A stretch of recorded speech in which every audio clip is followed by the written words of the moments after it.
Lakini wewe na mchungaji Chipalile na mchungaji Evans wote mtakwenda sawa. Pima maji, hakuna naye zidi kichwa kimepita kidogo inchi moja, hamna. Wote sawa, tutafika mbele ya Yesu sawa kwa level.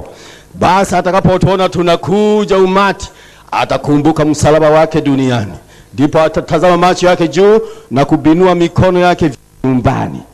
Mbingu tutakuta vinanda, tutakuta malaika na wateule walio wazee 24 na nani wanaimba saa 24. Wakula hamna kujua saa 20 ni saa yote mlevi, lakini ni mlevi. Kasema tuombe kama mtakatifu, lakini una mume mwingine nje mbali na mume wako, na mke mwingine unahawala, unasababisha wasichana wa watu, umeshindwa kuwa kwa ajili ya hayo.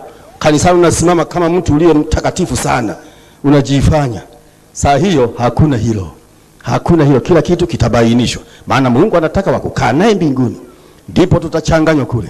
Hapa duniani sasa itabaki tabu ambayo haijaonekana tangu dunia kuumbwa, ndio inaanza. Na watu wote watakao baki wamechukuliwa, waliokombolewa tu, wateule wanaitwa. Maana Biblia inasema hivi, unapenda niseme? Walioitwa ni wengi, lakini wateule utakuta kanisani mumejaa, lakini ndani huenda wamo 10 tu. Wewe unajijua, maisha yako unayajua, dhambi yako unaifahamu. Shetani anavyokutikisa, dhambi yako kubwa ni ile dhambi ya leo hii. Dhambi kubwa ya leo ni uzinzi, kutamani wanaume wengine na hali hujaolewa na hali umeolewa. Kwa nini umtamani yule? Kutamani wake za watu na wasichana wa watu na hali wameolewa na hali hawajaolewa. Hutaki kuoa, tamaa ndio imekushika, ndio dhambi yako hiyo. Tazamia sasa cha moto. Cha moto, kama unapenda kuolewa, jilinde mwenyewe mwenendo wako. Kaa na wamama wazee katika WWI, kaa nao. Usikae kwenye magenge ya wahuni ovyo na kucheka cheka ovyo. Hutapata mume ngo, utalipata lile linalofanana na wewe. Ndipo hapo utalia. Ndio hayo nayo yataka. Ndio nayataka hayo. Dhambi yako ni kubwa ya kutamani. Usidhani wote wanatamani kama wewe. Hakuna aendaye juu hana tamaa kama hiyo. Jaribu hilo ni lako peke yako. Peke yako ndio mwenye dhambi hiyo. Mwili wa mwingine una afadhali. Wako unachacha kama miali ya umeme kwa tamaa. Unapenda ndio dhambi yako hiyo. Kupenda uzinzi, uasherati, tamaa mbaya, kufikiria tu. Hiyo ndio dhambi yako. Hata utubu vipi, shetani atakushika hapo hapo. Unatubu kanalegeza kidogo. Kimaliza kutubu kana kamata. Unafuata tena. Umeanguka mara ngapi? Usidhani wengine wanajaribiwa kama wewe. Usichana wako umeuharibu bure. Wewe umejaribiwa kupita kiasi. Una bahati mbaya. Nakupa pole, pole sana, pole. Nakupa pole. Kwa Mungu huendi. Endelea kwenda kanisani, kasikiliza hayo mahubiri, toka, lakini jina lako haliko kule. Tazamia hukumu. Amani iwe kwenu. Funika macho. Funika macho, nikuweke kwa Bwana. Bwana anavyokupenda. Naomba mtulie. Usisimame kabisa. Usisimame. Ukienda kabla wakati, Bwana atatayarisha kule gumegume. Utajigonga, halafu utakumbuka. Maana huwezi kutoka kwenye makutano ya Mungu hivi tu mpaka mwisho wa maombi. Sasa ikiwa shetani amekubana, amekupata sehemu ambayo mimi sijui, na mchungaji hajui, mama hajui, baba hajui, mtoto wako hajui, na ndugu zako hawajui, mumeo hajui, mke wako hajui, wewe unajua, nafsi yako inakushuhudia. Dhambi yako ni hiyo, ndio maana inakufanya uvunjike moyo kwa kila jaribu. Kila jaribu linakutelemusha chini, linakuharibia kabisa uliyoyatayarisha. Ni kwa sababu umefunuliwa unayoyafanya gizani. Wakati ukiwa pekee unabadilisha na sura, unakuwa na sura nyingine, sio ya kumwabudu Mungu tena. Bwana amekukumbuka akuondolee hukumu hiyo. Kama ubinadamu uliyehesabiwa haki kuingia mbinguni, jionye mwenyewe. Ukimbie hasira ya Jehanamu. ambayo nitaieleza juzi kesho kutwa. Nitakueleza namna watu watakavyokumbuka maisha ya kuzaliwa. Watakumbuka heri wasingenunua hata Panadol kuondoa homa, wangeliacha homa izidi afe. Atakumbuka ni kwa nini alijiokoa mwenyewe kuikimbia nyoka ile. Angesema siku ile ningelisimama iniume ili nife. Kwa nini niishi mpaka leo na taabu na huzuni hizi? Sasa nataka nikuweke kwa Bwana, kusudi usije ukajilaumu mwenyewe kwa nini hudhuria mkutano huo nikasaidiwa, lakini sikujali. Nilijiamini mwenyewe, niliamini tu kama nilivyo Mkristo. Kumbe pana njia ya Mwokozi Yesu kukumbuka kuondolee hukumu hiyo.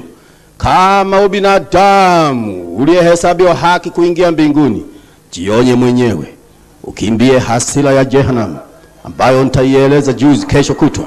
Nitakueleza namna watu watakavyokumbuka maisha ya kuzaliwa. Watakumbuka heri wasingenunua hata Panadol kuondoa homa, wangeliacha homa izidi afe. Atakumbuka ni kwa nini alijiokoa mwenyewe kuikimbia nyoka ile. Angesema siku ile ningelisimama iniume ili nife. Kwa nini niishi mpaka leo na taabu na huzuni hizi?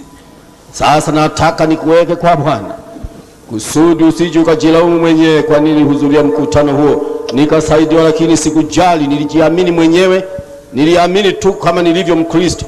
Kumbe pana njia ya Mwokozi Yesu.